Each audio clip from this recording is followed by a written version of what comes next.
চশমাতে আপনারা কখনো নারিকেল তেলের ব্যবহার করে দেখেছেন? এমনই কিছু ছোট ছোট অসাধারণ টিপস শেয়ার করব, যাতে আমাদের সংসারের খরচাটা অনেকটাই বেঁচে যায়। চলুন আজকে টিপস আমরা দেখে নিই। প্রথম যে টিপসটি শেয়ার করছি, আমরা যে উচ্ছে খাই অনেক সময় প্রচুর পরিমাণে বীজ থাকে, আর উচ্ছের বীজ স্বাস্থ্যের জন্য ক্ষতিকর। একটি একটি করে বীজ বাছতে অনেক সময় লাগে, তাই একটি ঢাকনা দিয়ে এইভাবে একটি পাত্রের মধ্যে উচ্ছেটাকে কেটে আপনারা একটু ঝাঁকিয়ে নিন। দেখবেন খুব সহজেই উচ্ছের মধ্যে যে শক্ত বীজগুলো আছে, যেটা আমাদের শরীরের জন্য ভীষণ ক্ষতিকর, সেটা খুব সহজেই আলাদা হয়ে যাবে। আর একটি একটি করে উচ্ছের বীজ বাছার কোনো প্রয়োজন পড়বে না। ভালো লাগলে ট্রাই করে দেখতে পারেন। পরের যে টিপসটি শেয়ার করব, আমরা অনেক সময় ছোট বাচ্চাদের জুস খাইয়ে থাকি, কারণ তারা যে কোনো ফল কামড়ে খেতে পারে না। কিন্তু অনেক সময় দেখা যায় আমাদের বাড়িতে হাতের কাছে জুসার থাকে না, সেক্ষেত্রে একটি ছাঁকনির সাহায্যে খুব সহজেই জুস বের করে নিতে পারি। এখানে একটি গ্লাস নিয়ে নিয়েছি, গ্লাসের ওপরে উপর করে নিয়েছি পাত্রের মধ্যে। আর দেখুন ছাঁকনিটার ওপর এইভাবে আমি তরমুজটাকে রেখে ঘষে নিচ্ছি।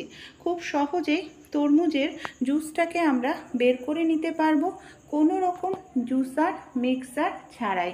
এইভাবে আপনারা চাইলে যে মৌসুম্বি লেবুর জুস, সেটাও বের করে নিতে পারেন, খুব সহজেই হয়ে যায়। এবার দেখুন আমি আপনাদের জুসটাকে ছাঁকনি দিয়ে ছেঁকে দেখাবো। পুরোটাই আমি এইভাবে জুসটাকে সবার প্রথমে বের করে রেডি করে নিচ্ছি। আর এইভাবে জুস বের করলে কোনো রকম দানা বা ছিবড়া কিচ্ছু কিন্তু থাকবে না। পুরোটাই হয়ে গেছে। এবার আমি ছাঁকনি দিয়ে ছেঁকে নেব, তাহলেই আমাদের জুসটা রেডি। এই দেখুন দানা আর যে ছিবড়া, সেটা কিন্তু খুব সহজেই আলাদা হয়ে গেছে, আর গ্লাসে পিওর জুস রেডি। আমরা যে এই ধরনের বটি দিয়ে সবজি কাটি প্রত্যেক দিন, অনেক সময় বটির ধার চলে যায়, কাঁচির ধার চলে যায়, জং ধরে যায়। তাই এই ধরনের বোতলের ঢাকনা প্রত্যেকের বাড়িতেই থাকে। বোতলের ঢাকনার নিচে এখানে আমি লাগিয়ে নিয়েছি শিরীষ কাগজ, যেটা দিয়ে আমরা জং পরিষ্কার করি। সেই শিরীষ কাগজ আঠার সাহায্যে ভালো করে লাগিয়ে নেওয়ার পর এই শিরীষ কাগজের সাহায্যেই যদি বটিটাকে আমরা মাঝে মাঝে একটু ঘষে নিই, জংটা খুব সহজেই উঠে যাবে। এই দেখুন, দেখতে পাচ্ছেন কি পরিমাণে জং ছিল। আর দেখুন শিরীষ কাগজ ডাইরেক্ট ঘষলে অনেক সময় হাত কেটে যায়। এইভাবে আঠা দিয়ে বোতলের ঢাকনায় লাগিয়ে নিলে কাজটি করতে সুবিধা হবে আর ধরতেও সুবিধা হবে। আমি মুছে দেখাচ্ছি। বটিটা কালো হয়ে গেছিল, দেখুন কতটা সুন্দর। বটিটার জং যেরকম উঠে গেছে, সেই সঙ্গে বটিটার ধারও কিন্তু ফিরে আসে। বাজারে গিয়ে আর অনেকটা টাকা পয়সা খরচা করে আমাদের এখানে বটিতে ধার দেওয়ার কোনো প্রয়োজন পড়বে না। আপনারা মাসে একদিন কিংবা 15 দিনে একদিন এইভাবেই বাড়িতেই খুব সহজেই বটি, ছুরি, এমনকি কাঁচির ধার করিয়ে নিতে পারবেন। উল্টো সাইডেও দেখুন কতটা সুন্দরভাবে আমার এখানে পরিষ্কার হয়ে গেছে, জং উঠে গেছে, ধারও চলে এসছে। কোনো রকম টাকা পয়সা এখানে খরচ করার প্রয়োজন পড়লো না।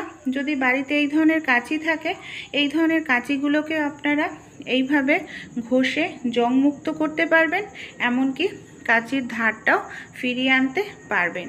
আইডিয়াটি ভালো লেগে থাকলে অবশ্যই আপনারাও কিন্তু অ্যাপ্লাই করে দেখবেন বন্ধুরা। আশা করছি উপকার পাবেন। পরের টিপসটি চলুন দেখে নিই। আমাদের বাড়িতে যে এই ধরনের কন্টেনারগুলো থাকে, আমরা নানা রকম জিনিস এনে থাকি। অনেক সময় এটা শেষ হয়ে গেলে কন্টেনারটাকে ফেলে দিই, কোনো কাজে ব্যবহার করি না। এখানে একটি পুরনো কাঁটা চামচ আমি নিয়ে নিয়েছি, আর কাঁটা চামচটাকে এইভাবে গরম করে নিতে হবে। কন্টেনারের নিচে কাঁটা চামচটাকে গরম করে ছোট ছোট করে এখানে আমাদের অনেকগুলো ছিদ্র করতে হবে। এই ধরনের পুরনো একটি কন্টেনারে ছিদ্র করে নিলেই আমরা অনেকটা টাকা বাঁচিয়ে নিতে পারি। কিভাবে? এখানে আমি একটি সাইডে একটি গার্ডার এইভাবে লাগিয়ে দিলাম। কি কাজে ব্যবহার করব। আমাদের বাড়িতে এইভাবে সাবান, বাসন মাজার সাবান, স্কচব্রাইট রাখলে না মানে স্কচব্রাইটের জলগুলো সাবানে লেগে সাবানটা গলে যায়, নষ্ট হয়ে যায়, স্কচব্রাইটও খুব তাড়াতাড়ি নষ্ট হয়। তো এই ধরনের কন্টেনার ছিদ্র করে নেবেন। আর গার্ডার লাগিয়ে নিয়েছি, তার উপরে সাবান রাখলাম।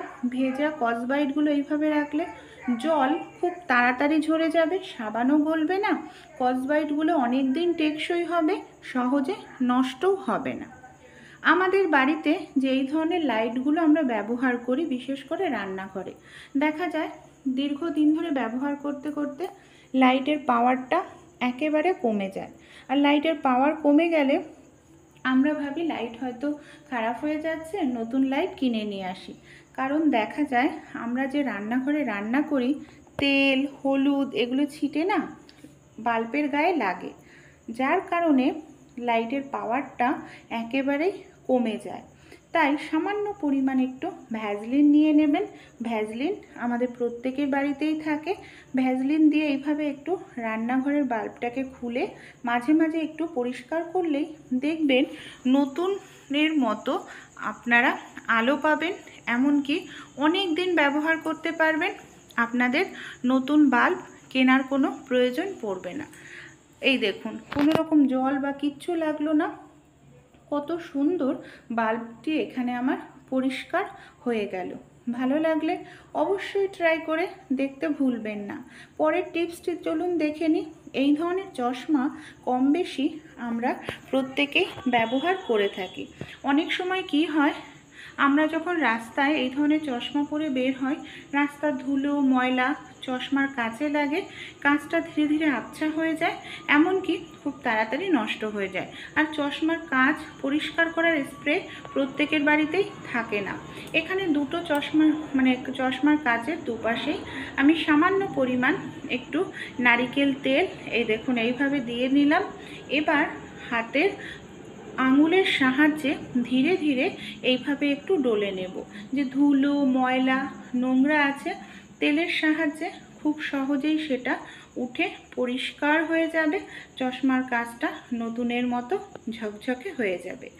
এখানে কোনো নরম গেঞ্জির কাপড় বা সুতির কাপড় নেবেন, তারপর অবশ্যই পরিষ্কার কিন্তু নিতে হবে।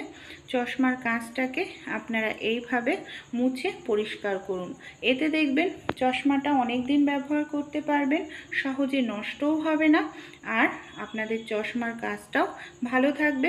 কিছুদিন পর পর চশমার জন্য আপনাদের আর টাকা খরচ করতে হবে না। টিপসগুলি ভালো লাগলে অ্যাপ্লাই করুন।